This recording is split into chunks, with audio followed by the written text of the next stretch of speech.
Bom, olá, vamos para o nosso segundo vídeo dessa série de movimento harmônico simples, né?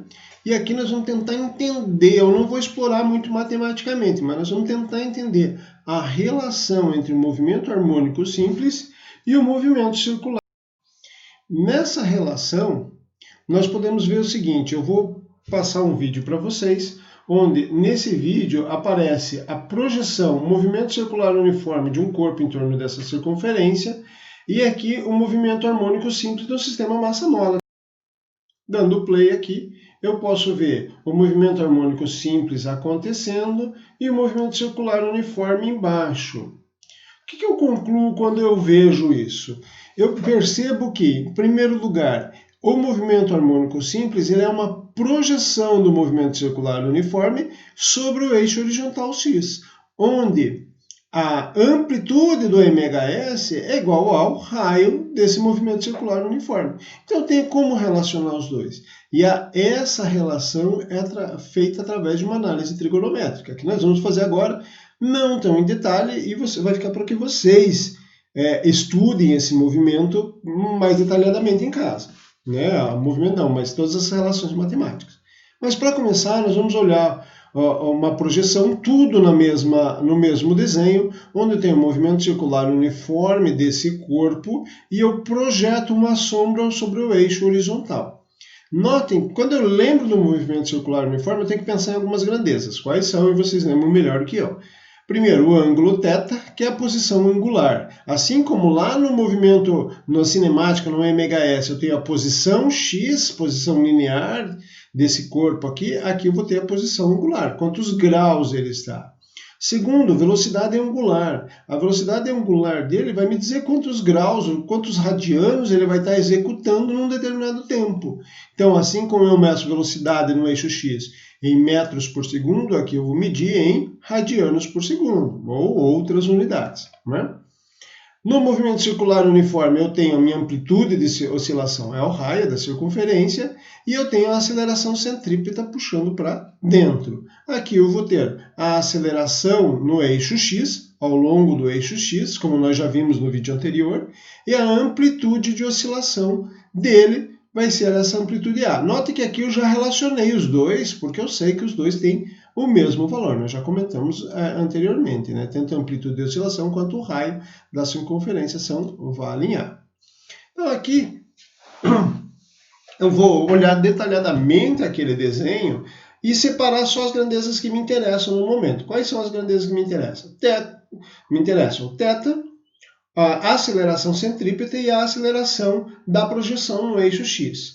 Então, como eu tenho aqui, dá para perceber que essa aceleração no eixo x nada mais é do que a projeção da aceleração centrípeta sobre ele, o que eu posso fazer? Posso jogar uma translação de vetores, esse vetor eu translado para cá e eu percebo que o ângulo entre o AX e a aceleração no eixo x e a aceleração centrípeta é θ. Aplicando trigonometria nisso aqui, o que eu vejo? Que a aceleração no eixo x é a aceleração centrípeta vezes o cosseno de θ. Simples assim. Só jogar uma relação trigonométrica aqui. Ok? Em seguida, vou lembrar algumas grandezas que eu via lá no movimento circular uniforme, que eu sei que muitos de vocês já esqueceram. Mas nós temos a aceleração centrípeta. Eu consigo relacionar ela com a velocidade e com o raio, só substituindo o raio agora pela amplitude. E não posso esquecer que a velocidade também é igual a ômega-r. O ômega é a nossa velocidade angular. Então o raio eu substituo pelo A, ômega-a. Com isso, eu posso substituir esse ômega-a aqui no lugar da velocidade ao quadrado. É isso que eu estou fazendo aqui. Chegando a essa relação ômega ao quadrado A. Essa é a aceleração centrípeta. Sabendo que, lá do nosso slide anterior, a aceleração em x é a aceleração centrípeta vezes o cosseno de θ, substituo aqui, chego nessa relação. O que isso quer dizer, gente? Que o valor da aceleração ao longo do eixo x, ela tem um valor máximo, esse valor máximo é ômega ao quadrado A. Por que ela tem um valor máximo? Porque o maior valor para cosseno de θ é 1 ou menos 1, tá? E ela oscila, então a oscilação também muda com o tempo, com o ângulo θ. Dependendo do ângulo que ela está, ela tem um valor diferente para a aceleração. Aqui, de novo, voltando para a nossa projeção, eu quero pegar mais algumas coisas e substituir naquela nossa equaçãozinha lá. Agora eu vou separar só o que me interessa, que são as grandezas que eu consigo medir objetivamente, que é o ângulo, a amplitude e a posição. A relação entre eles é dado x igual a cosseno de θ. Só lembrando que a cosseno de θ nós tínhamos dentro da aceleração ao longo do eixo x. Então fica ômega ômega ao quadrado, a cosseno de θ. Substituindo, eu tenho essa relação, ax igual a menos ômega ao quadrado x. O que significa isso, gente? Primeiro lá, a aceleração em x é contrária a x. Está aqui, ó, sinalzinho. Porque aqui eu tinha um módulo, né? Mas a gente já tinha visto. Eu vou incluir esse sinal aqui. Dá para deduzir isso, mas é um pouco mais complexo. Então eu vou deixar assim, eu vou incluir ele. Segunda, que é a coisa mais importante, a constante é proporcional, o ômega é a constante de proporcionalidade a x. Então, lembra que a gente viu lá no vídeo anterior que eu tenho uma aceleração no MHS, uma aceleração que é proporcional à posição e contrária? Está aqui, ó, a proporcionalidade é menos ômega ao quadrado.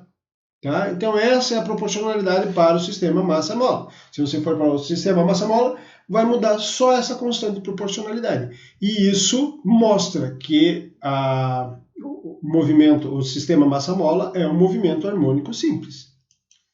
Então, resumindo a nossa aula aqui, né, um rápido resumo, nós simplesmente fizemos uma relação trigonométrica, mostramos uma relação trigonométrica para obter a aceleração ao longo do eixo x, ou melhor, a aceleração do movimento de um sistema massa-mola, e depois, através dessa análise trigonométrica da posição, do ângulo e da amplitude, nós concluímos a relação entre a aceleração no eixo x e a sua posição. E com isso nós tiramos o sistema massa-mola é um movimento harmônico simples. Ok? Muito obrigado, até a próxima.